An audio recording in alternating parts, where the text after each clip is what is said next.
इधर सीएम योगी आदित्यनाथ ने अपने मंत्रियों की बैठक बुलाई है और शाम को 5 बजे मंत्रियों के साथ रणनीति पर वो चर्चा करेंगे। इस पूरी रिपोर्ट में देखिए।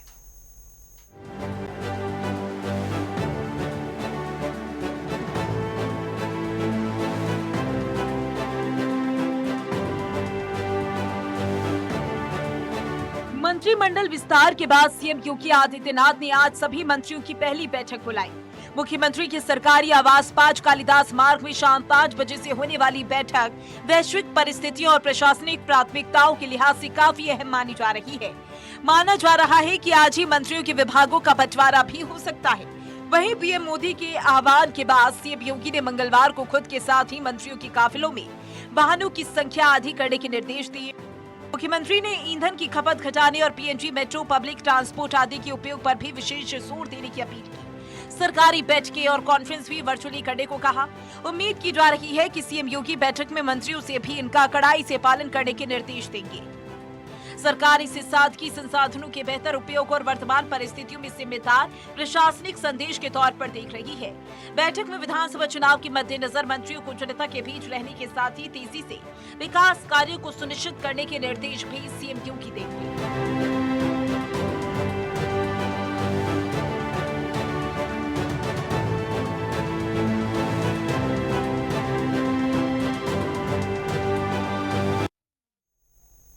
और चलिए इस खबर पर ज्यादा जानकारी के लिए रुक करना चाहेंगे राजधानी लखनऊ से हमारे संवाददाता अनूप का। अनूप, अगर बात करें आज बेहद महत्वपूर्ण ये बैठक मुख्यमंत्री की अध्यक्षता में होने जा रही है, क्या कुछ जानकारियां? चलिए ठीक है, एक बार फिर से अनूप का रुख करना चाहेंगे। टेक्निकल ग्लिच के कारण उनसे संपर्क नहीं हो पा रहा है। इसी बीच आपको बता दें, आज राजधानी लखनऊ में मुख्यमंत्री योगी आदित्यनाथ की अध्यक्षता में मंत्रियों के साथ एक महत्वपूर्ण बैठक जो है वो होने जा रही है। ऐसे में कयास ये लगाए जा रहे हैं कि इस दौरान कई महत्वपूर्ण विषयों पर जो है वो मंथन हो सकता है, खास करके साल 2027 में होने वाले उत्तर प्रदेश विधानसभा चुनाव को लेकर महत्वपूर्ण ये बैठक मानी जा रही है। तो बेहद ही महत्वपूर्ण ये बैठक है और शाम को 5 बजे ये बैठक होगी। सीएम योगी आदित्यनाथ इस बैठक की अध्यक्षता करने वाले हैं और ये बताते हैं आपको चले कि कई महत्वपूर्ण विषयों को लेकर इस बैठक में चर्चा हो सकती है। और एक बार फिर से लखनऊ से हमारे सहयोगी का रुख करना चाहेंगे। अनूप हमारे साथ लगातार बने हुए हैं। अनूप, अगर बात करें आज शाम 5 बजे राजधानी में महत्वपूर्ण बैठक की अध्यक्षता जो है सीएम योगी करते नजर आएंगे। इस बैठक को लेकर क्या कुछ कयास लगाए जा रहे हैं, क्या कुछ फिलहाल अपडेट? देखिए, उत्तर प्रदेश में मंत्रिमंडल विस्तार के बाद आज पहली बड़ी बैठक मुख्यमंत्री योगी आदित्यनाथ सभी मंत्रियों के साथ में करने वाले हैं। तमाम बड़े मुद्दे इस मंत्रिमंडल की बैठक में यहाँ पर की जाएंगी, क्योंकि मुख्यमंत्री योगी आदित्यनाथ इस मंत्रिपरिषद की बैठक में खासकर जो विभाग बंटने वाले हैं वो आज शाम से लगा करके कल यानी कल तक विभाग सबको मिल जाने हैं। उसके पहले एक बड़ी बैठक, क्योंकि आपसी तालमेल बिगड़े ना, इस वजह से इस बैठक को आयोजन किया गया है। मुख्यमंत्री सबके साथ सीधे बातचीत करेंगे। और दूसरा, प्रधानमंत्री ने जिस तरीके से पूरे देशवासियों से अपील की है, चाहे पेट्रोल डीजल को लेकर हो या फिर जो ट्रांसपोर्ट को लेकर के हो, ये सब अपील होने के बाद उसका उत्तर प्रदेश में अमल हो, इसको लेकर मंत्रियों से बातचीत कर सकते हैं मुख्यमंत्री योगी आदित्यनाथ। दूसरा, मंत्री परिषद विस्तार के बाद अब सीधे चुनाव में भारतीय जनता पार्टी जा रही है। तो ऐसे में जो भी मंत्री हैं, विधायक हैं, अपने क्षेत्र में जाकर जनता से संपर्क बनाएंगे, इसको लेकर दिशा निर्देश दे सकते हैं, क्योंकि आगामी 2027 के चुनाव से पहले भारतीय जनता पार्टी पूरी तैयारी कर चुकी है। अब लगातार बैठकें का दौर जारी है, जहां संगठन बूथ स्तर तक अपने मजबूत करने की तैयारी कर रहा है। तो वहीं सरकार अपने मंत्री और विधायकों से आज इस बैठक में चर्चा होगी कि अपने क्षेत्र में जाकर के जनता से सामंजस्य बनाएं, जनता की जो समस्याएं हैं उनका निराकरण करें, यानी जनता से ज़्यादा संपर्क बनाएं। दूसरा, अगर कोई बैठक होती है तो उसको वर्चुअल करने की कोशिश करें कि बैठक वर्चुअल हो, प्रेस कॉन्फ्रेंस वर्चुअल हो, ताकि जो ट्रांसपोर्ट या फिर पेट्रोल डीजल की बात प्रधानमंत्री ने की है उसका पालन हो सके। फालतू इधर उधर की जो सैर सपाटे की कह करके भी कहा जा सकता है कि मंत्री इधर उधर ना घूमे, इसको लेकर भी निर्देश दे सकते हैं। तो कुल मिला के आज की जो बैठक है काफी महत्वपूर्ण है। बिल्कुल तमाम अनूप, जिस दिशा तरह से निर्देश महत्वपूर्ण मुख्यमंत्री बैठक योगी आज आदित्यनाथ बताई जा रही है मंत्रियों को दे और सकते मुख्यमंत्री योगी आदित्यनाथ की अध्यक्षता में यह महत्वपूर्ण बैठक होगी। जिस तरह से मंत्रिमंडल में विस्तार हुआ उसके बाद महत्वपूर्ण बैठक है, पहला बैठक के माना जा रहा है। कौन कौन से ऐसे विषय हैं जिसको लेकर चर्चा की जा सकती है? महत्वपूर्ण विषय चाहे वो कानून व्यवस्था हो, बेरोजगारी का मुद्दा हो। देखिए, आगामी आने वाले चुनाव हैं जिसको लेकर भारतीय जनता पार्टी अपनी छवि को साफ सुथरी कानून व्यवस्था बनी रहे, इन सब चीजों को लेकर मंत्रियों को निर्देश दे सकती है। कोई अनावश्यक बयानबाजी न करें ताकि एक मैसेज पार्टी से बाहर गलत न जाने पावे। दूसरा, मंत्रिमंडल विस्तार के बाद आप पहली बैठक है, विभाग मिलने वाले हैं। अपने विभाग में सामंजस्य बना के अधिकारियों से मिलजुल करके बेहतर काम करने की कोशिश करें, जनता को लाभ पहुंचे और विभाग को फायदा हो। सरकार की साफ सुथरी छवि, जीरो टॉलरेंस की सरकार, उस पर किसी प्रकार की दिक्कत ना आने पावे विभाग बढ़ने के बाद, क्योंकि 4 मंत्री ऐसे हैं जिनको पहली बार इस मंत्रिपरिषद में शामिल किया गया है। उनको भी कहीं न कहीं मंत्री पद मिलने के बाद किस तरीके से काम करेंगे उनको इस आज बैठक में बताया जा सकता है। दूसरा, चुनावी साल है, निश्चित रूप से अपने क्षेत्र में जाकर के जनता से सामंजस्य बनाना, जनता की समस्याएं सुनना, यानी फील्ड में ही ज़्यादातर रहें। प्रेस कॉन्फ्रेंस या फिर बैठकें हैं वो वर्चुअल करने की कोशिश करें, क्योंकि प्रधानमंत्री जी का निर्देश है। प्रधानमंत्री जी ने जो देशवासियों से अपील की है कि कम से कम पेट्रोल डीजल पर खर्च करें, क्योंकि आने वाले जो स्थितियां हैं उससे निपटने के लिए अभी से बिल्कुल, अगर प्रधानमंत्री की अपील का हम जिक्र करते हैं अनूप, तो आज की बैठक जो है कई मायनों में महत्वपूर्ण हो जाती है। हालांकि प्रधानमंत्री ने जैसे ही अपील की, सीएम योगी ने एक्शन लिया, त्वरित जो है उन्होंने अपना काफिला आधा कर दिया। मंत्रियों से, विधायकों से, एमपी से उन्होंने आग्रह किया है, अपील किया है कि वो भी कम गाड़ियों के साथ चले। लेकिन अब सवाल ऐसे में खड़ा ये हो जाता है कि अब 2027 के विधानसभा चुनाव में ज्यादा समय रहा नहीं है। मतलब फील्ड के ऊपर जब जैसे ही कोई भी बीजेपी का नेता जाता है तो उसके अंदर कहीं ना कहीं वाहनों का इस्तेमाल होगा। अब उसे किस तरीके से टैकल करेगी, हो सकता है आज जो है इसके ऊपर चर्चा हो। बिल्कुल, ये बात इसमें बैठक में भी रखी जाएगी। मुख्यमंत्री योगी आदित्यनाथ निर्देश भी दे सकते हैं, क्योंकि जिस तरीके से भारतीय जनता पार्टी संगठन की प्लानिंग है, क्योंकि करीब 10 साल पूरे हो जाएंगे इस चुनावी साल के बाद। अब जब चुनाव में भारतीय जनता पार्टी जाएगी, 10 साल सरकार के उत्तर प्रदेश में पूरे हो चुके होंगे, तो इनकम्पेंसी को कहीं ना कहीं देखना पड़ेगा कि सरकार किस तरीके से काम करे। सरकार की जो योजनाएं हैं वो चाहे केंद्र सरकार की हो या फिर राज्य सरकार की हो, उन जनता तक कैसे जो पहुंची हैं उनके साथ, उनके पास भारतीय जनता पार्टी के कार्यकर्ता, नेता, मंत्री, विधायक, सांसद वो उनके पास पहुंचे, जो सरकारी योजनाओं का जिन लोगों ने लाभ उठाया है, साथ साथ जो उत्तर प्रदेश में पिछली 2022 के विधानसभा में भारतीय जनता पार्टी को हार का सामना करना पड़ा था, उन पर विशेष तौर से फोकस बनाया जाए। आपने देखा कि किस तरीके से मंत्रिमंडल विस्तार में उन जातियों को साधने की कोशिश की गई है जिन जातियों को आने वाले चुनाव में भारतीय जनता पार्टी को बेहद फायदा मिलने वाला है। और यही वजह है कि पूरब से लगा के पश्चिम बुंदेलखंड सबको साधने की कोशिश की गई है। खासकर ओबीसी समाज को तवज्जो दी गई है, क्योंकि आने वाला समय अगर पीडीए को जवाब देना है तो भारतीय जनता पार्टी को ओबीसी पर ध्यान देने की जरूरत पड़ेगी, क्योंकि 2027 का चुनाव हर किसी के लिए इतना आसान नहीं होने वाला है।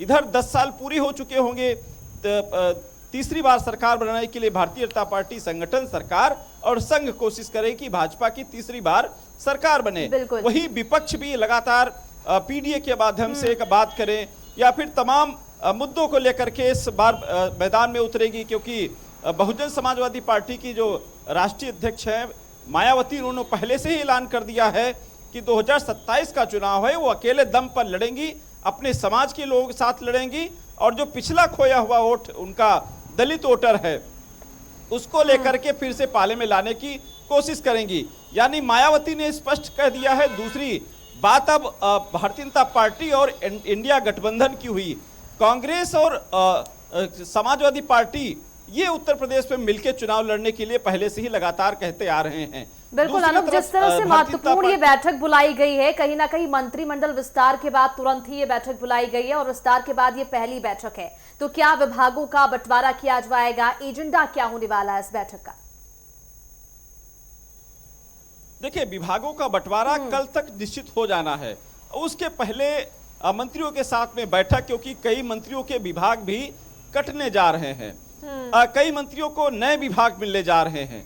तो ऐसे में आपसी तालमेल बना रहे, किसी प्रकार की कोई दिक्कत होती है तो आज ही बैठक में मुख्यमंत्री जी से बातचीत, उसमें मंत्रियों से सीधे फेस टू फेस बातचीत होगी कि किसी प्रकार की कल विभाग रोकना चाहेंगे। अनुप, आपको बड़ी खबर सामने आ रही है, जहां हार्ट फेल से हुई है प्रतीक यादव की मौत। पोस्टमार्टम रिपोर्ट में बड़ा खुलासा, शरीर में जमा हुआ था खून का थक्का, आर्टरी और फेफड़ों में इंफेक्शन भी पाया गया। प्रतीक यादव की पोस्टमार्टम रिपोर्ट में यह बड़ा खुलासा हुआ है, हार्ट फेल होने से प्रतीक यादव की मौत हुई है। ये बड़ी जानकारी, शरीर में खून का थक्का जम गया था, साथ ही बता दें कि आर्टरी और फेफड़ों में इंफेक्शन भी पाया गया है। हालांकि लंबे समय से प्रतीक यादव जो है वो बीमार चल रहे थे और इसी कड़ी में पोस्टमार्टम रिपोर्ट में मौत के कारण का खुलासा हुआ है। तो बड़ी जानकारी आप तक पहुंचा दे, जहां पर अखिलेश यादव के भाई प्रतीक यादव की पोस्टमार्टम रिपोर्ट में बड़ा खुलासा हुआ है। हार्ट फेल हुई थी उनकी, जिसकी वजह से उनकी मौत हुई थी। शरीर में जमा था खून का थक्का और आर्टरी और फेफड़ों में भी इन्फेक्शन था, जिसकी वजह से उनकी मौत हुई है। लेकिन लंबे समय से वो बीमार चल रहे थे और ये बड़ी जानकारी आप तक पहुंचा रही हैं। पोस्टमार्टम रिपोर्ट में ये खुलासा हुआ है, हार्ट फेल होने से उनकी मौत हुई है, शरीर में खून का थक्का जमा हुआ था। ये पोस्टमार्टम रिपोर्ट आने के बाद जानकारी निकलकर सामने आई है। आपको बताते चले कि जिस तरह से अखिलेश यादव के भाई की मौत की खबर निकलकर सामने आई थी, इस पूरे मामले में जांच पड़ताल की जा रही थी। पोस्टमार्टम रिपोर्ट आने का इंतजार किया जा रहा था। अब पोस्टमार्टम रिपोर्ट सामने आ चुका है, लेकिन मौत की जो असल वजह बताई जा रही है वो हार्ट फेल होना बताया जा रहा है। खून का थक्का जम गया था, जिसकी वजह से उनकी मौत हुई है। हालांकि वो पिछले लंबे समय से बीमार तो चल रहे थे, लेकिन उनकी मौत हो गई थी, जिसके बाद कई तरह की अटकलें लगाई जा रही थी किस वजह से उनकी ये स्थिति हुई है। अब ये जानकारी निकलकर सामने आई है कि हार्ट फेल होने की वजह से उनकी मौत हुई। तो ये बड़ी जानकारी सामने आते हुए प्रतीक यादव की पोस्टमार्टम रिपोर्ट जो है वो सामने आ गई है, जिसके अंदर कारण जो है वो हार्ट अटैक बताया जा रहा है। दरअसल उनका खून का थक्का जमा हुआ मिला है। और चलिए इन्हीं तमाम मुद्दों पर ज्यादा जानकारी के लिए रुक करना चाहेंगे अनुप लगातार हमारे साथ तमाम अपडेट्स के साथ लखनऊ से बने हुए हैं। अनुप, अगर बात करें सुबह जिस तरीके से प्रतीक यादव के निधन की खबर सामने आई थी, सबकी नजरें पोस्टमार्टम रिपोर्ट के ऊपर बनी हुई थी। 4 बजे का समय दिया गया था, अब पोस्टमार्टम रिपोर्ट सामने आई है, हार्ट अटैक जो है वो मेन कारण बताया गया है। देखिए, सही बात है, जिस तरीके से सबको इंतजार था पीएम रिपोर्ट का कि स्पष्ट हो जाए कि मौत का कारण क्या था। तो सुबह से तमाम सवाल उठ रहे थे, सबके मन में तमाम जो कयास लगाए जा रहे थे, अजीब अजीब से सवाल लोग कर रहे थे। मीडिया भी जानना चाह रही थी कि आखिर वजह क्या रही कि प्रतीक यादव की कैसे अचानक मौत हो गई। इसके पहले हालांकि बीमारी की जो सूचनाएं बाद में आई, लेकिन लगातार कल रात में उनके घर में कौन कौन थे, किस तरीके से बात हुई, सिविल में उनको लाया गया, वहां डॉक्टरों ने मृत घोषित कर दिया, किस तरीके से उनको मौत हुई, ये सब तमाम अजीब अजीब से सवाल उठ रहे थे। लेकिन अभी उनकी जो रिपोर्ट है पीएम रिपोर्ट वो सामने आ चुकी है, जिसमें डॉक्टरों की पैनल में इस रिपोर्ट को तैयार किया गया है। वहाँ उनका बिस्तरा जो है सुरक्षित रखा गया है। इस रिपोर्ट में सबसे बड़ा जो खुलासा हुआ कि हार्ट फेल हो जाने के कारण उनकी मौत का कारण बना है, क्योंकि उनके फेफड़े में जो ब्लड जमा हुआ था वो मौत का कारण बन चुका है। क्योंकि उसके जब ब्लड कभी फेफड़े में जम जाता है तो नसें होती हैं, वो धमनियां जो होती हैं वो फेफड़े में धंस जाती हैं, उसके बाद ये मौत का कारण हो सकता है। तो एक बड़ा खुलासा मेडिकल रिपोर्ट ने किया है। तमाम वो जो सवाल लोग पूछ रहे थे, तमाम वो मौत का कारण लोग जानना चाह रहे थे। अभी मेरी बात हो रही थी विधायक रविदास मेहरोत्रा से, वो भी तमाम सवाल खड़े कर रहे थे इस मौत को लेकर के, और इस पूरे मौत के मामले पर सीबीआई की जांच भी कह रहे थे, सीबीआई की जांच होनी चाहिए उस तरीके की। ये मौत का कारण सबके सामने आना चाहिए, किस वजह से मौत हुई। उनकी अगर साधारण मौत हुई थी तो पीएम क्यों कराया गया, पीएम कराया गया तो उनके जो मोबाइल लैपटॉप उनके घर से पुलिस क्यों ले गई, डॉक्टरों से उनकी बातचीत हुई। तो कुल मिला के तमाम सवाल उठ रहे थे। अब मुझे लगता पीएम रिपोर्ट के बाद उन सवालों पर विराम लगता हुआ नजर आ रहा है, क्योंकि पीएम रिपोर्ट कहती है कि अतीक यादव की जो मौत हुई है वो हार्ट फेल हो जाने की वजह से हुई है। उनके फेफड़े में ब्लड जम चुका था, सांस लेने में तकलीफ हो रही थी और उनके फेफड़े से पहले से भी इन्फेक्शन था और यही वजह है कि तमाम तरह की अटकलें लगाई जा रही थी। ये भी कहा जा रहा था कि चोट के निशान उनके शरीर पर पाए गए, लेकिन डॉक्टरों ने ये कहा है कि कोई भी चोट के निशान नहीं है। पोस्टमार्टम रिपोर्ट आने के बाद ये साफ हो गया है कि हार्ट अटैक आने की वजह से उनकी मौत हुई है। बिल्कुल सही बात है कि जिस तरीके से पीएम रिपोर्ट ने अब तमाम जो अटकलें थी उस पर विराम लगा दिया है और मौत का कारण जो हार्ट फेल हो जाने की वजह से हुई है। हालांकि आप समझिए कि जिस समय उनकी तबीयत बिगड़ी होगी उसके बाद डॉक्टर से संपर्क किया गया होगा, सिविल से डॉक्टर वहां पर पहुंचे, स्थितियां ज्यादा खराब थी, अस्पताल तक वो नहीं पहुंच पाए, मौत ने उनको गले लगा लिया। ये सब तमाम रीजन रहे उस मौत के पीछे, लेकिन सबसे बड़ा कारण जो निकल के आया वो हार्ट फेल हो जाने से प्रतीक यादव की यहाँ पर मौत हो गई, जिसको लेकर सुबह से तमाम संशय बरकरार थे, तमाम सवालों के बौछार थे, हर व्यक्ति एक दूसरे से पूछ रहा था, तमाम राजनीतिक टिप्पणियां भी शुरू हो चुकी थी। इन सब चीज़ों पर कहीं न कहीं विराम लग चुका है।